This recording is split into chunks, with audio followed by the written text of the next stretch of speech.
Hi friends, welcome to my channel. तो आज के वीडियो में हम लोग पढ़ने वाले हैं केंद्रक यानी न्यूक्लियस के बारे में।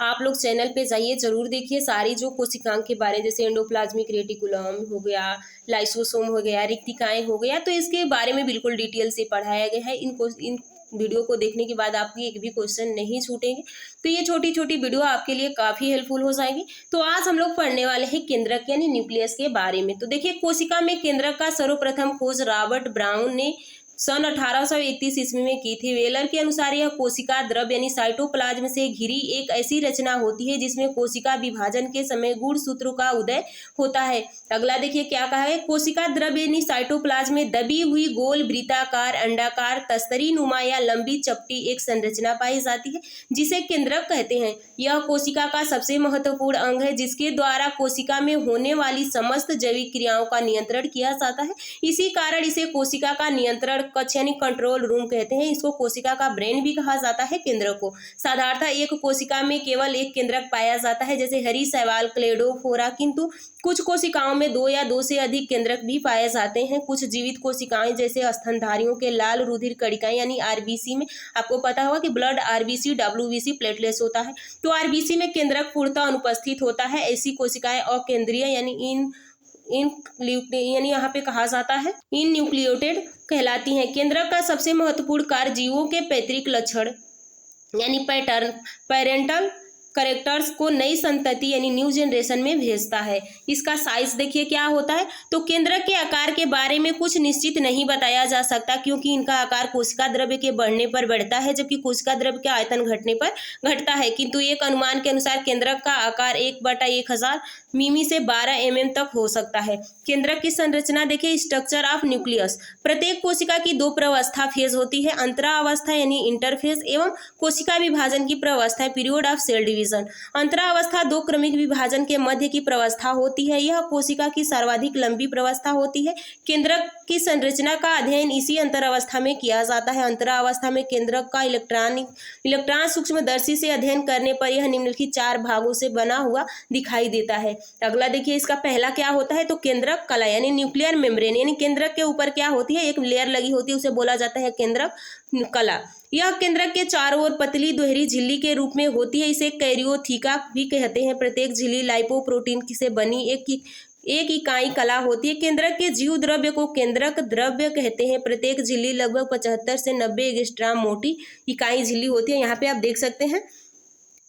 तो देखिए, एंडोप्लाज्मिक रेटिकुलम है, आउटर न्यूक्लियर मेम्ब्रेन है, इनर न्यूक्लियर मेम्ब्रेन है, न्यूक्लियोप्लाज्म है, न्यूक्लियोप्लाज्म पोर है, क्रोमोटीन नेट है, हेट्रोक्रोमोटीन है, न्यूक्लियोलस है, राइबोसोम्स है, पेरीन्यूक्लियर स्पेस है, यहाँ पे ब्लीब है यानी क्रोमोसेंटर है। यहाँ पे आप देख सकते हैं इसका स्ट्रक्चर के रूप में होती है। इन दोनों के बीच 100 से 300 एंगस्ट्रॉम रिक्त स्थान होता है जिसे परिकेंद्रीय अवकाश कहते हैं।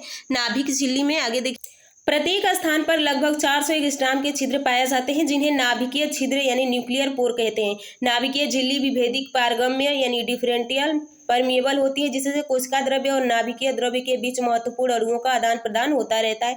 बाह्य झिल्ली पर कणों के रूप में राइबोसोम्स भी लगे होते हैं, लेकिन आंतरिक झिल्ली हमेशा चिकनी होती है। बाह्य झिल्ली में एंडोप्लाज्मिक रेटिकुलम तथा गोल्गी कॉम्प्लेक्स भी जुड़े होते हैं। अगला देखिए, इसका दूसरा भाग है, क्योंकि केंद्रक 4 भागों में बटा है, तो दूसरा है केंद्रक द्रव्य यानी न्यूक्लियोप्लाज्म और न्यूक्लियर सेप। यह केंद्रक झिल्ली के अंदर पारदर्शी अर्ध तरल कणिका युक्त पदार्थ के रूप में पाया जाता है। इसे कैरियोलिम्फ भी कहते हैं। यह न्यूक्लियोप्रोटीन का बना पारदर्शी कोलाइडी तरल पदार्थ होता है जो केंद्रक कला से घिरा रहता है। यह प्रोटीन न्यूक्लिक अम्ल, फास्फोरस, एंजाइम और खनिज लवणों आदि का बना है और कोशिका विभाजन में भाग लेता है। केंद्रक द्रव्य में गहरे रंग के धागे जैसी संख्या होती है जिन्हें क्रोमेटिन धागा कहते हैं, जो क्रोमेटिन नामक पदार्थ से बनी होती है। अगला है देखिए, क्रोमेटिन जाल यानी क्या होता है, तो अभिरंजित कोशिका को इलेक्ट्रॉन सूक्ष्मदर्शी से देखने पर केंद्रकीय द्रव्य में अल्प रंजित टेढ़ी मेढ़ी धागे की समान रचनाओं का बना एक जाल दिखाई देता है जिसे क्रोमेटिन जाल या केंद्रक जालिका कहते हैं। कोशिका विभाजन के समय इस जाल को धागे नुमा या तंतुमय रचना छड़ के समान रचनाओं से संघनित हो जाती है जिन्हें गुणसूत्र कहते हैं। ये केंद्रकों के विभाजन के समय भी अपनी वैयक्तिकता को बनाए रखती है। क्रोमेटिन जाल के रूप में पाई जाने वाली धागे की समान रचना वास्तव में क्रोमेटिन होती है। क्रोमेटिन रासायनिक दृष्टि से एक प्रकार की न्यूक्लियो प्रोटीन है जो न्यूक्लियो अम्ल तथा क्षारीय प्रोटीन के मिश्रण से बनती है। क्षारीय प्रोटीन विशेष रूप से हिस्टोन प्रोटीन है जो क्षारीय एमिनो अम्ल से बनते हैं। यही क्रोमेटिन कोशिका विभाजन के समय गुणसूत्र में रूपांतरित होती है। देखिए, प्रसिद्ध वैज्ञानिक कोन ने 1964 के अनुसार क्रोमेटिन केंद्रक के विश्राम अवस्था में देखने वाली एक रचना है जो कोशिका विभाजन के समय गुणसूत्रों में परिवर्तित हो जाती है। आगे देखिए, केंद्रिका यानी न्यूक्लियोलस क्या होता है। प्रत्येक केंद्रक के अंदर एक गोलाकार कण पाया जाता है जिसे केंद्रिका कहते हैं। इसकी खोज फोंटान 1781 में यानी नामक वैज्ञानिक ने की थी। तब बोमेन 1840 में यानी बोमेन ने इसे न्यूक्लियोलस नाम दिया, जिन्हें कोशिकाओं में प्रोटीन का निर्माण होता है। उनमें केंद्रिका बड़ी होती हैं परंतु अन्य कोशिकाओं में यह आकार में छोटी या अनुपस्थित होती हैं। केंद्रिका की स्थिति प्रायः निश्चित होती है। यह प्रायः गुणसूत्र के न्यूक्लियोलर संगठक से संबंधित होती है।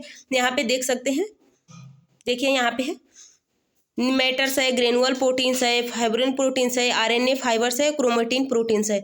इनकी संख्या प्रजाति एवं गुणसूत्रों की संख्या पर निर्भर करती है। सामान्यतः गुणसूत्र के प्रत्येक अगुणित, यहाँ पे देखिए, अगुणित युग्म के लिए केंद्रिका यानी न्यूक्लियोलस होती है।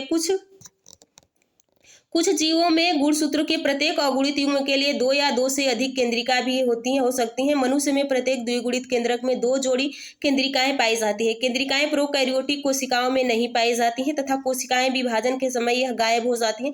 केंद्रिका में प्रोटीन 85%, आरएनए 10% तथा डीएनए 5% पाया जाता है। केंद्रिका की संरचना देखिए, स्ट्रक्चर ऑफ न्यूक्लियोलस। इलेक्ट्रॉन सूक्ष्मदर्शी द्वारा अध्ययन के आधार पर यहाँ पे देख सकते हैं डीरा बॉर्डिन एवं सहयोगियों ने 1971 में बताया कि प्रत्येक केंद्रिका निम्नलिखित 4 भागों से मिलकर बनी होती है। पहला है रसेदार भाग यानी फाइब्रियल रीजन। यह भाग राइबोन्यूक्लिक प्रोटीन के तंतुओं का बना होता है। इसे न्यूक्लियोलेमा कहते हैं। प्रत्येक तंतु की लंबाई 50 से 80 एंगस्ट्रॉम तक होती है। दानेदार भाग, यह भाग 150 से 200 एंगस्ट्रॉम व्यास के कणों का बना होता है और ये कण रेशेदार भाग के टूटने से बनते हैं। यह राइबोन्यूक्लियो प्रोटीन्स का बना होता है। अगला है प्रोटीन भाग। यह भाग प्रोटीन का बना होता है तथा यह केंद्रक के तरल भाग को सूचित करता है जिसमें केंद्रिका के अन्य भाग स्थिर होते हैं। अगला है क्रोमेटिन भाग। यह क्रोमेटिन के तंतुओं से निर्मित भाग होता है जिसमें डीएनए पाया जाता है। यह डीएनए आरएनए निर्माण के लिए टेम्पलेट की भांति कार्य करता है। प्रत्येक न्यूक्लियोलस के चारों ओर क्रोमेटिन का एक आवरण पाया जाता है जिसे पेरीन्यूक्लियोलर क्रोमेटिन कहते हैं। पेरीन्यूक्लियोलर क्रोमेटिन से कुछ पट्टी के समान ट्रेबिकुल निकले रहते हैं जिन्हें इलेक्ट्रोन्यूक्लियोलर क्रोमेटिन कहते हैं। अगला देखिए, केंद्रिका का कार्य क्या होता है। तो फंक्शन ऑफ न्यूक्लियोलस, यह आरएनए, आपको पता होगा कि आरएनए, एमआरएनए, टीआरएनए, आरएनए 3 प्रकार का होता है। तो यहाँ पे एक वीआरएनए भी होता है, वायरसल एनआरएनए। यह आरएनए का संग्रहण तथा राइबोसोम का निर्माण करती है। यह समसूत्री कोशिका विभाजन में मुख्य भूमिका निभाती है। केंद्रिका एक पीढ़ी से दूसरे पीढ़ी में अनुवांशिक सूचनाओं को भेजने में भी मध्यस्थ का कार्य करती है। अगला देखिए, केंद्रिका का कार्य देखिए यहाँ पे, यह कोशिका में पाए जाने वाली समस्त क्रियाओं को नियंत्रित करती है। यह सभी कोशिकीय आरएनए को उत्पादन करती है जो प्रोटीन संश्लेषण हेतु आवश्यक होते हैं। कोशिका वृद्धि को नियंत्रित करती है। अनुवांशिक गुणों को वहन करने वाले गुणसूत्र तथा जीन इसी में पाए जाते हैं जो इन गुणों को एक पीढ़ी से दूसरे पीढ़ी तक ले जाते हैं।